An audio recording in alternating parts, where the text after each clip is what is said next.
All right, now we'll get to 5 headlines.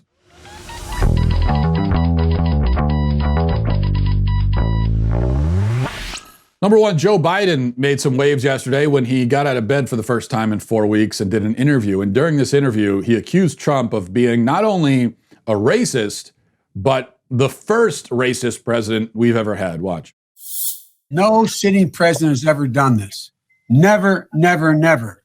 No Republican president has done this. No Democratic president. We have racist, and they've existed. They've tried to get elected president. He's the first one that has. Now, I actually love this from Biden, and I'll tell you why. It completely undermines the effort of the anti-statue squad. They've torn down Jefferson, Washington, Lincoln, Roosevelt, others, all on the basis that those guys were racist. And now Biden is saying, no, none of them were racist. Trump is the first racist one, which is great. It's obviously nonsensical and not true, but it's great. Also, to note here, we're numb to this by now. But, you know, and some of you young whippersnappers might not realize this, but it used to be a big deal to call a president racist. That used to be something that you didn't just go around saying. Even recently, Kanye West, 15 years ago, relatively recently, called George Bush a racist, and it was a huge controversy. People were talking about it for weeks after that. People still talk about it. That's how big of a deal it was. And now the Dems call Trump a racist as a matter of course. Every day they call him that. They wake up in the morning and that's the first thing they say. They just wake up and, Trump's a racist. All right, let's start today. It's a compulsion now for them. And the effect, of course, is that the word has lost all meaning. So ironically, the men like Bush, who were merely called racist, once every few months, were more successfully painted as racist because at least back then the word racist still had some sort of meaning. Number two, a couple of pictures I want to show you here. First, look at this mugshot. That right there you're looking at. That's a scumbag named Isaiah Jackson. I want you to take a good look at this monstrous piece of dirt. There he is. And so you don't think I'm being harsh in my description of him, here's the picture that got him arrested. Take a look at that. There he is kneeling on a toddler's neck with the caption, BLM now. Actually, it says BLM now, mother effer. And that apparently is his girlfriend's child. The mother, the girlfriend, allegedly was unaware that this picture was being taken. She was in the house but didn't know about this, supposedly. I find that hard to believe personally. I mean, the child was in distress, clearly, obviously screaming because he was in pain and he was terrified. Did she not realize that? Did she not hear it? Did she not wonder why her son was screaming in fear while alone in the room with her dirtbag, scumbag boyfriend? I don't know. Whether she was aware or not, this guy's going to jail. And hopefully, now there are 2 other people involved there. There's someone taking a picture, and there's also someone holding the child's arms back. And I think at this point, police still aren't sure who those other people are. Again, you have to wonder whether it was the mother. But, the police say it wasn't. Okay. All I'll say is, I can only hope that some of the other prisoners in whatever prison he goes to see that picture and decide that they want to have a good long talk with Mr. Jackson about it. That's all, just a talk. That's all I would be hoping for. Just the kind of talk that prisoners have with other prisoners who harm children in that way. Maybe that'll help them see the light in more ways than one. 3, now this is kind of redundant at this point, but let me play you another clip. This is Congressman Bobby Rush of Illinois being interviewed by talk radio host Joe Madison and reacting to Trump's plans to send troops, or not troops. So I'm already using they've got me now. They've conditioned me to send in federal law enforcement to Chicago. Now Rush is 73 years old. He's a 14-term congressman. Okay, he's been in Congress for 14 terms. And if you want to know whether Rush was reelected 14 times because he's just that sharp and brilliant and competent, well, listen to this. I think that what Trump is really trying to do my friend, I think that Trump is really trying to instigate a race war. He wants to have a reaction. If, in fact, these armed agents are deployed into Chicago, there's some guys in Chicago that ain't going to accept that. I mean, they're not. If he sends them in, he better not send them into the hardcore, the South Side, West Side. He better keep them, send them on to the genteel North Side. Because if they come in, then I'm not advocating that, but I just know that that's what Trump's game plan. Trump wants to instigate a race war. He want to have black folks fighting white folks, so he can rise up and say, I'm the real grand wizard of the Ku Klux Klan, and I'm the president. Re-elect me. That's what he's trying to do. He's trying to play to the fears, to the racial animus that exist among certain white people, and he will do everything and anything to that because he wants to be re-elected at all costs. Now, I did you a favor there. I only played you a fraction of Rush's babbling answer. He actually begins by saying he's asked, this all started because he was asked by the host, what does he think about this plan? And what I just played there was about 3 minutes into his answer.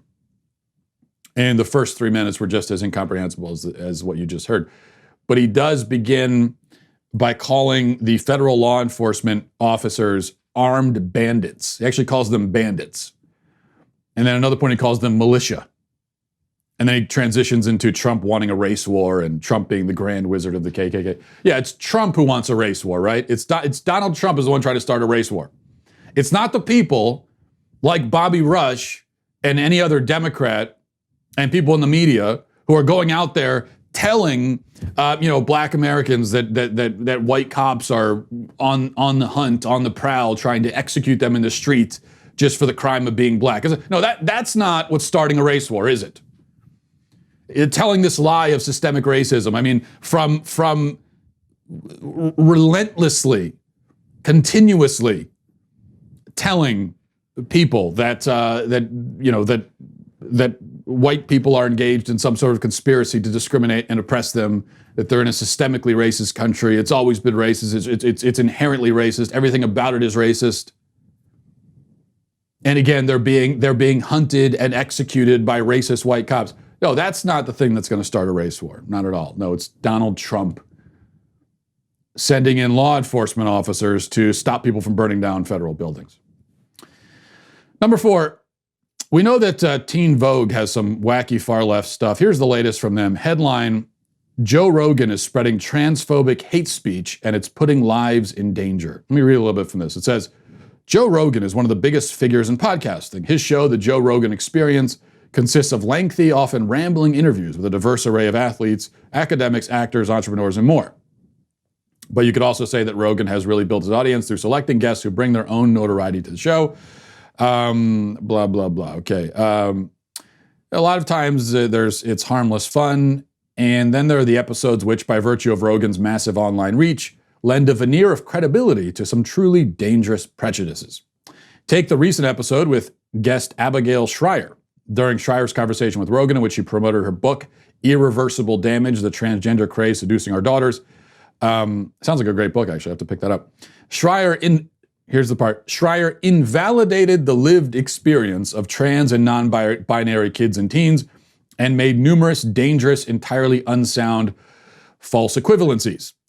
Then it goes on some more, saying, Rogan is horrible and bigoted. And then it says, which is worse, to expose such bigotry to your millions of subscribers because you genuinely endorse it, or to have so little conviction that you will knowingly platform hate speech about some of the most vulnerable, persecuted young people in our society to benefit your own career? You be the judge.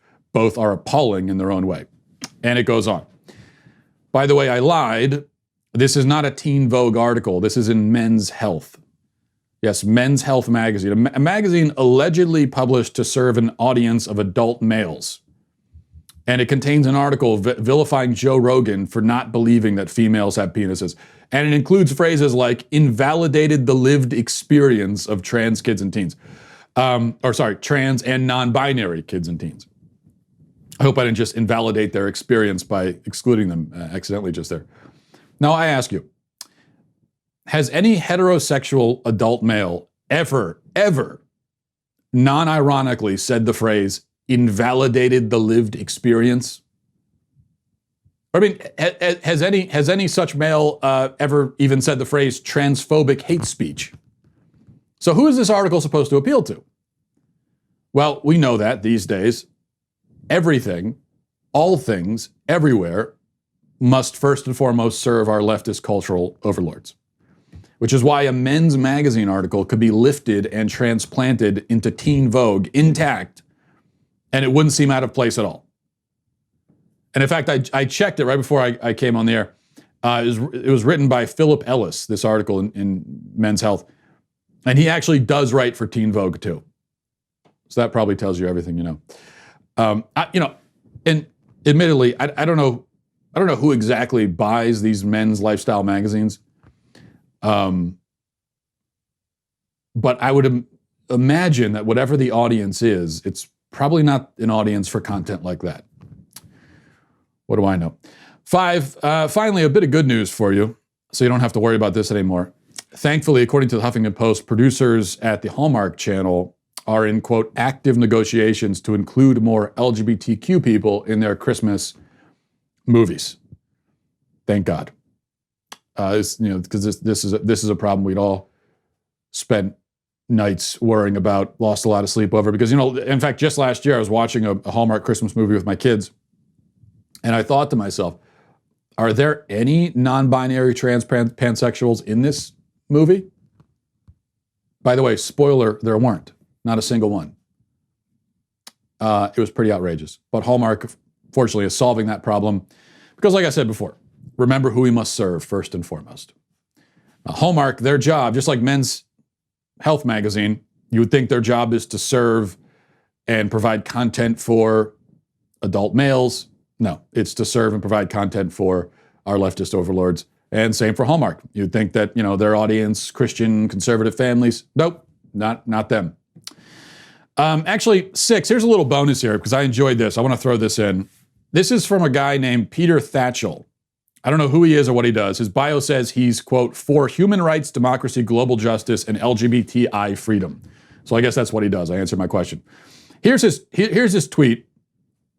Appears to be non-ironic. I don't think this is satire. He says, UK's head of state is firstborn descendant of each generation of the all-white senior royals. Black and Asian people are therefore excluded from being head of state for foreseeable future. This is institutional racism. Yes, the royal family is racist for not being black. How dare they not be black? They should have really thought about this before they decided to not be black.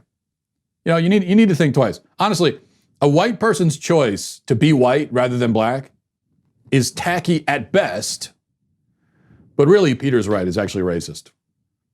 Of course, we're just going to ignore the fact, I guess, that a black woman did marry into the royal family and then promptly took the prince and left to America to become an actress. So that doesn't matter, though. The real problem here is that the Queen of England is if she was black, then we wouldn't have an issue. But every day, she decides to continue being white. What a racist scumbag. With all due respect. Well, I hope you enjoyed that clip from the Matt Walsh Show. If you did, go ahead and hit that subscribe button right down there so you can stay up to date on all of our future content.